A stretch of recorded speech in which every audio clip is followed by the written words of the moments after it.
Hi, my brothers and sisters in time. My name is George Alexander. I am the founder, CEO, and chief watch designer of Maison, also known as the Black Horologist. Welcome back to the channel. So these past couple of weeks, I had started talking about complications in watches, and again, to give a quick, too long didn't watch, but why wouldn't you watch it?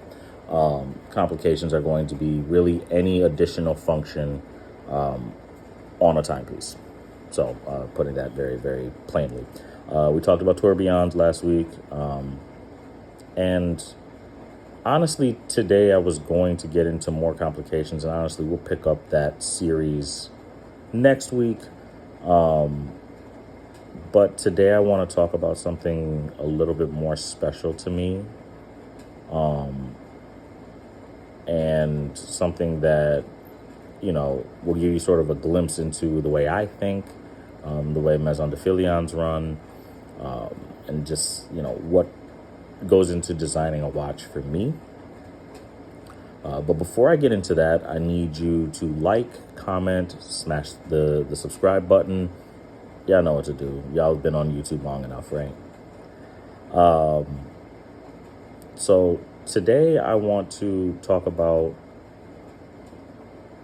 the inspiration of my first collection, and the first collection of Maison, the Pistris Collection, which is available for pre-order at maisondefilion.com/shop. So run, don't walk after you finish watching this video. So I want to take you all back in time to when I was still working retail. I was working at Jared, the Galleria of Jewelry. I was our luxury timepiece guru for the store that I worked at. We were an Omega authorized dealer, and quick shout out to Omega. I don't know if you guys know this. If you don't, this is like one of the coolest things. Omega is the official timekeeper of the Olympics, and several of, say, your favorite track athletes have been winning these gold medals with Omegas on their wrists. So I thought that was pretty cool. Is it Noah Lyles? I think it was Noah Lyles who won the 100, the men's 100. Yeah, he won it while wearing an Omega Dark Side of the Moon, which is one of my favorite watches of all time. So shout out to Omega. I mean, they even had the Michael Phelps collection back in the day. And if you remember from an earlier episode, they were also the first watch worn on the moon, and they're the official timepiece of James Bond. Every Bond since GoldenEye has worn an Omega. So fun bit of trivia there. But I was selling Omegas, and they unveiled a Seamaster 300. They had gold cases, like yellow gold and white gold cases, and they had stone dials. One with lapis lazuli, which, if you don't know lapis, you'll know in a second. It's blue. It's got like some pyrite inclusions in it. It's beautiful. And that deep azure that just looks super rich, and it's so cool. I can go on and on about it. The other one had a malachite dial, that sort of banded green, bunch of different shades. Again, a beautiful stone. No two are exactly alike. So I saw those, and I didn't even know at the time that they did stone dials. That wasn't something that I had noticed when, I hadn't gotten that deep in the watch designing or watchmaking rabbit hole yet, right? But I was immediately drawn to them, absolutely stricken by them. And I began to sketch. And my cousin Taka, shout out to my cousin Taka, I love you, got me a sketchbook for Christmas. It was a green sketchbook. As a matter of fact, it was this green sketchbook. And one of the first things that I drew in that sketchbook was this drawing, which would later become the Pistris Collection for Maison. And it was just built around having a stone dial. And I had started with lapis lazuli, and I wanted to kind of think of, okay, what am I going to do to make this special? I didn't want to do a round watch, for my first one. I felt that was kind of cliche and played out. That's what everybody's doing, right? So then I looked into it. I'm like, what watches do I like? And I am a huge fan of Cartier. If you ask my wife, who, should probably be nominated for sainthood, dealing with me, and the watch rabbit hole that I've brought us all down. She knows that Cartier is one of my favorite brands in the world. I love the tank. I absolutely love the tank. So I'm like, okay, a tank style watch with a stone dial. Okay, let's explore this a little bit more. But I wanted it to be bigger. I wanted it to be unisex, but I wanted it to be bigger. Women are wearing larger watches now. Men are, on the converse, kind of wearing smaller watches as well. And it's kind of a cool dynamic. So I got sketching. Like, okay, tank. Lapis, okay, it looks like a water in a tank. What's in water? Fish. Okay, let's think of something aquatic. All right, what can I do to make this more aquatic feeling? Well, I'm not a big fan of bracelets on a watch, so like stainless steel links and stuff like that. And I think part of that is, trauma from having to size them so much. And that wasn't my favorite part, but I would have to do it.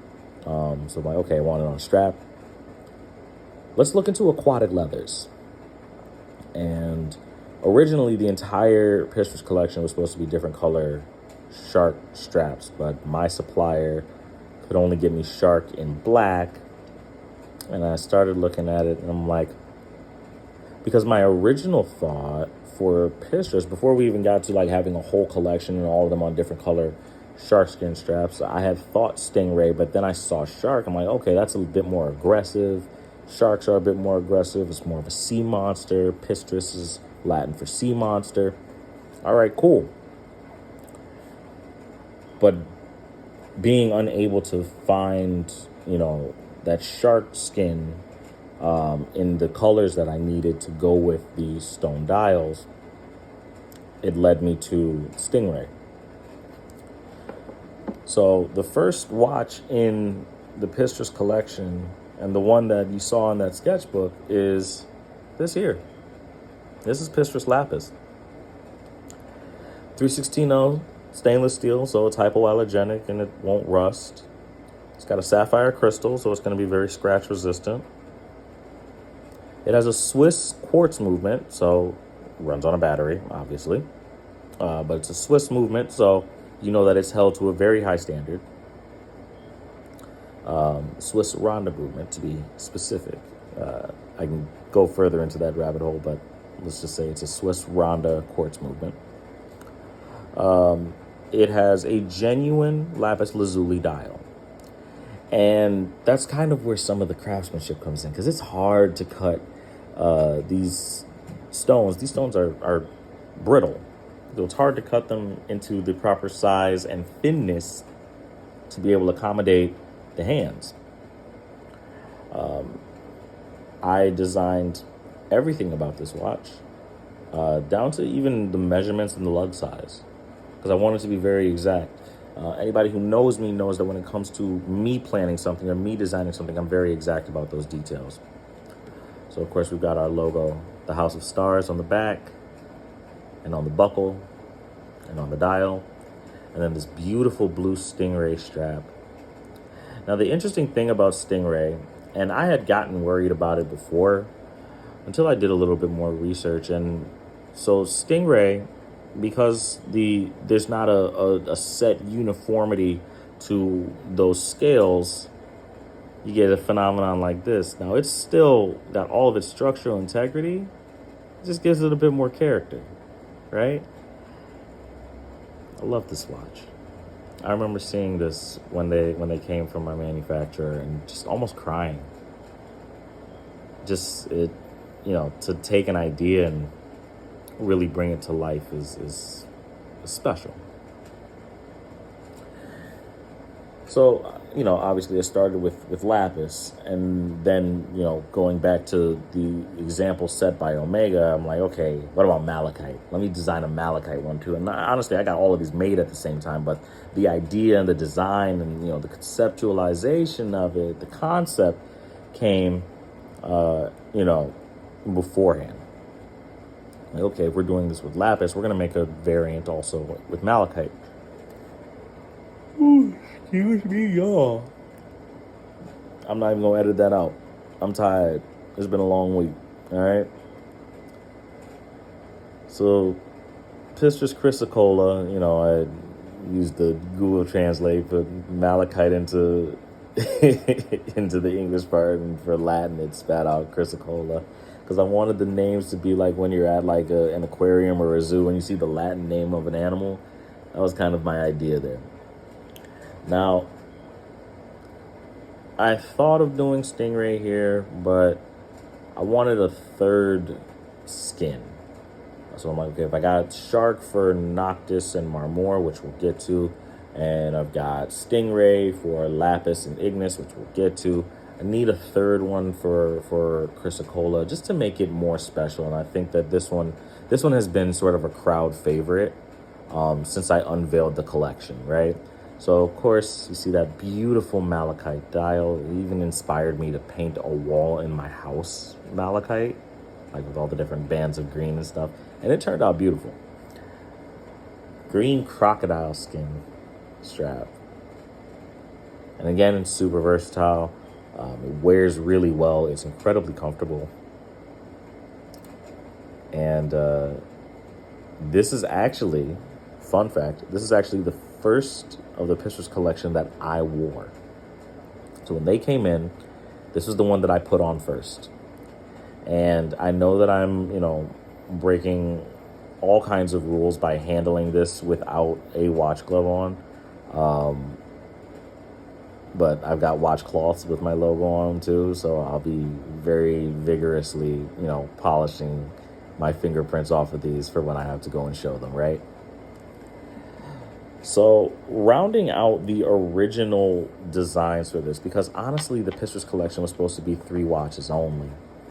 I had seen it was a Rolex, and it had a Howlite dial. Now, I'm a sucker for marble. My dining room table is marble. My bar cart is marble.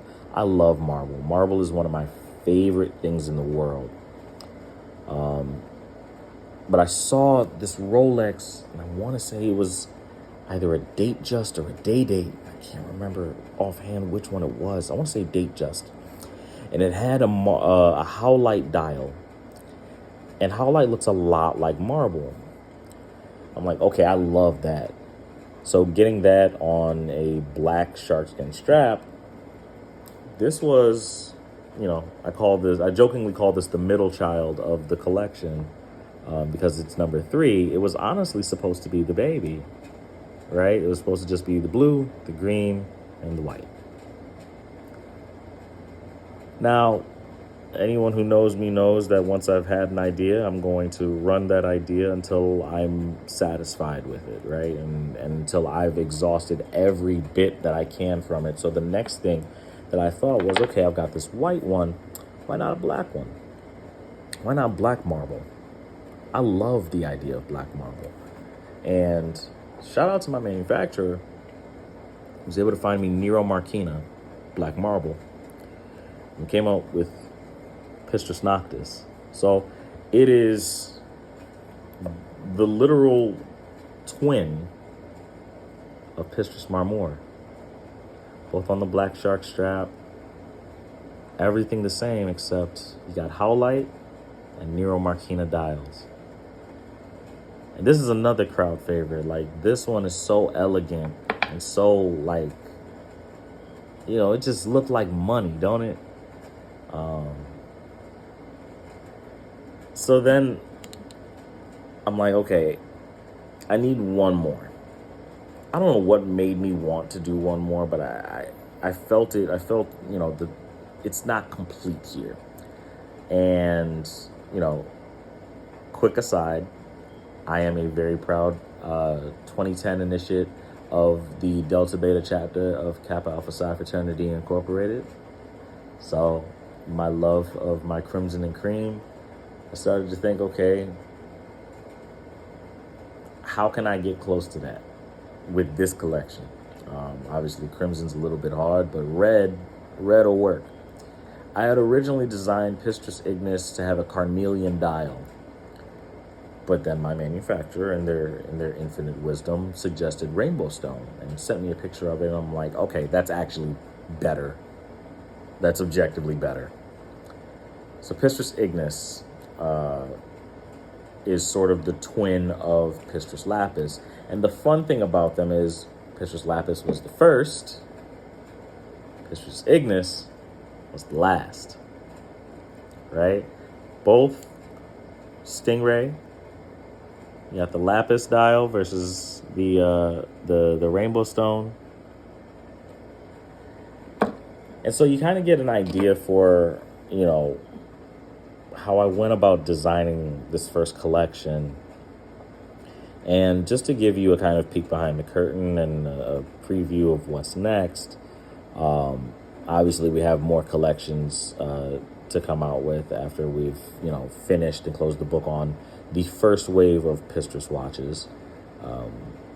So after Pistris, we'll pivot to Time for Black Women, which is something I'm super excited to announce and something I'll get to in later episodes. We also have other color variations of Pistris in the works.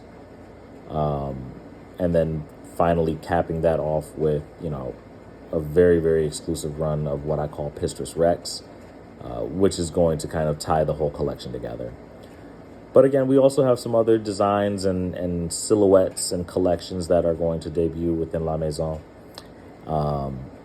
And I don't generally like to, let Maison de Filion dominate the Black Horologist, but I think that I'd be being dishonest with you all if I didn't at least give you a glimpse into the mind of a Black Horologist,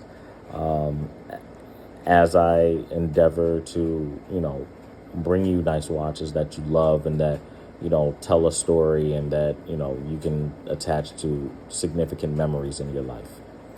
So, again, sorry that we didn't cover any complications this week. We'll cover some more next week, I promise.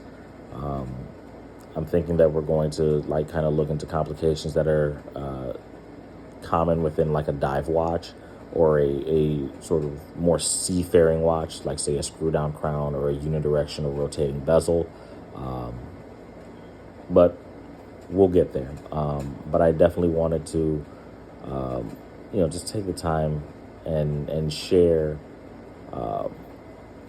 where my first collection comes from. What part of my heart, right? So again, sound off in the comments. Tell me which one of the Pistris collection is your favorite, which one you're excited about seeing, wearing, buying, what have you. And if you've got a favorite complication or anything that you need me to go into more detail on or anything that you want me to go into more detail on, please let me know in the comments. I really want to engage with you all. This is more than just building a brand. This is building a community. You all are my brothers and sisters in time. I mean that with every fiber of my being. I love being able to talk to you all about something that gets me up in the morning. I truly, truly love this. And I want you to love this too. And I want us to continue to know and grow together. So this is me. I'm going to be signing off now. Have a wonderful, wonderful week, and be sure that you always live life in celestial motion. Bye, y'all.